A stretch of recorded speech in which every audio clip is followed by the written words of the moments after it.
Welcome back. So we are in the last few lectures in this discrete math course. So we will be using this time to revising what all topics we have done or seen in this course.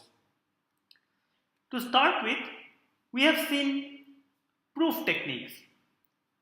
Now, the basic idea of proof techniques starts from the fact that we want to check whether a statement is correct or not. For example, say n square minus n plus 41 is a prime. Is this statement true or not? Now there are two ways of solving this problem. The first way is to prove it empirically or experimentally. And the second one is a mathematical proof where we use mathematical reasoning to prove the statement. Now, for experimental proof, say for this example, the technique is to of course try out for all different values of n, and once we are convinced that for quite a number of values of n this statement is correct, we conclude that this statement is correct for all n. The good thing of these empirical proofs are that they are easy to prove,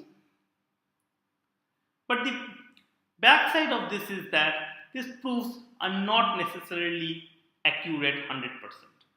For example, in this case, while n square minus n plus 41 is prime for all small values of n, but for n equals to 41 it is not true.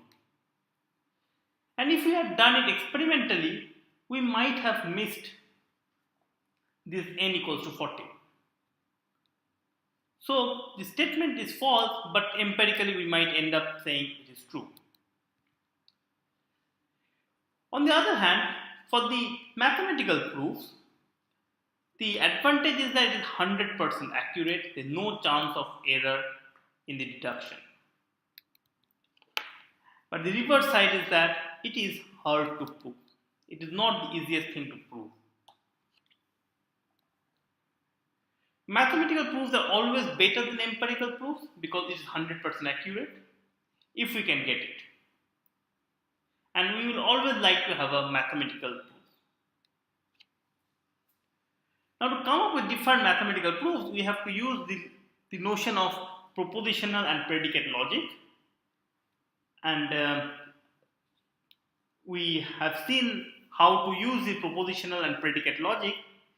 It basically are statements that are connected using and, or, not, implies, if and only if, and so on, and two quantifiers for all and there exist. And there are various ways of approaching the proofs, and we have seen quite a number of techniques. Right. So a statement is always of the form A implies B. Now, either there are various ways of proving that A implies B. Now, depending on the structure of A and structure of B, for example, if A can be split into AND of some numbers, or B can be split into OR of some numbers, and so on and so forth, we might use some different proof techniques, which are all of them are governed using this propositional logic statements. So the proof technique that we have seen in this course are constructive proof, proof by contradiction, proof by contrapositive, induction, counterexample. The existential proof we have not seen in this course, but unfortunately it is beyond the scope of this course to prove this existential proof or give this existential proof. But in case you are interested, feel free to check in the internet what does existential proof means. It will require some amount of knowledge of probability to solve these problems, to prove it using the existential proof. Now the main question is that we have so many different proof techniques that we have, and the question is that which proofs techniques to apply. And the basic idea is that there is no thumb rule for any of these proof techniques. You have seen quite a lot of examples as to for which problem or which kind of problem, which kind of proofs can be helpful. So there is some thumb rules that are there which can be used in practice, but there is no proper law that this has to be applied or so on. Hence, it is more of an art that has to be developed by you. I'm not going to go through these problems line by line and just going to revise them. Just for example, if B can be written as C and D, then we could split up into smaller problems. Similarly, there might be some redundant assumptions inside A that can be removed. And sometimes proving something stronger can actually be easier to prove. After you have simplified this problem by using these various techniques, this constructive proof technique has two cases. Number one is the direct proof, where you start from A and slowly end up solving B. Sometimes the direct proof can be magical and hard to understand. And a simpler proof technique might be to go from the backward as to if you have to prove B, then what is necessary and what is necessary and so on. So we saw that the direct proof technique either from going from A to B or from B to A, both can be handy at times. Now, other than this direct proof, there is this another proof technique in the constructive proof, which is the case study. The idea is that once you can break the assumptions, that means A implies B, in that case the A, into and of smaller cases, then you can split up into cases. We saw this one very helpful when we were doing certain kind of number theoretic results. And these case studies are extremely helpful for breaking down into cases and hence smaller number of problems. Two other proof techniques that was very helpful, which were the proof by contradiction and proof by contrapositive. The idea is that to prove A implies B is same as assuming that B doesn't hold and A holds and then get to a contradiction. That's proof by contradiction. Or assuming that P doesn't hold, prove that A doesn't hold. And this is called proof by contrapositive.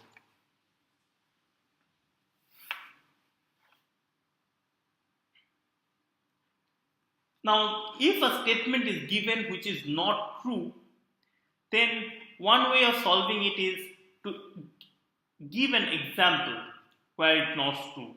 For example, if the proof technique is the problem is for all x, prove ax implies bx, then you want to prove the negation of the statement, which is there exists x, ax implies doesn't imply bx, and which is same as giving an x. So this is what we call as counterexample. So we have direct proof, case studies, proof by contradiction, proof by contrapositive, and counterexample. Now, one more proof technique that we have spent quite a lot of time on is the induction.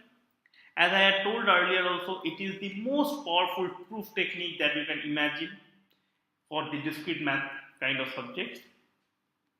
The main idea is that if you can split the problem into infinitely many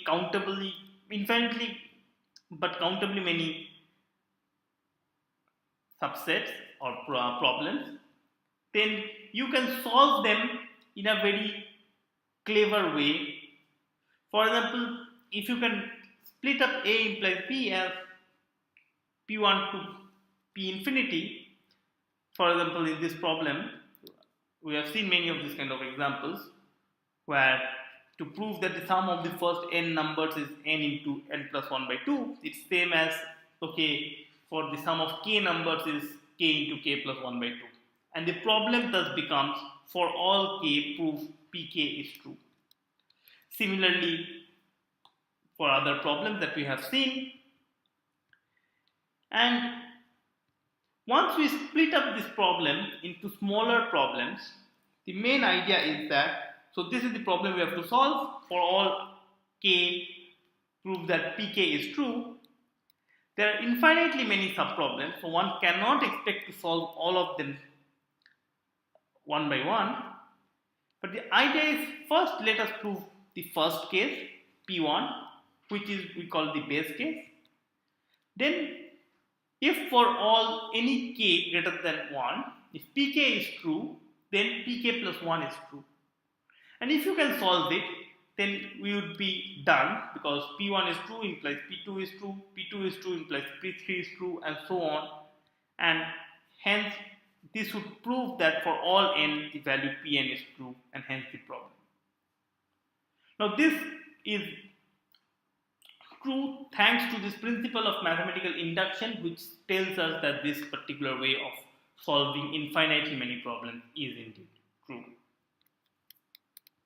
So it's, you have the base case, you have the induction hypothesis, and you have the inductive step.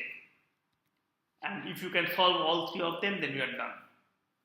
Now, as you have seen in the course, there are various different formulations of the induction hypothesis or the mathematical induction, and depending on the problem, again, one might want to try out some kind of induction over the other.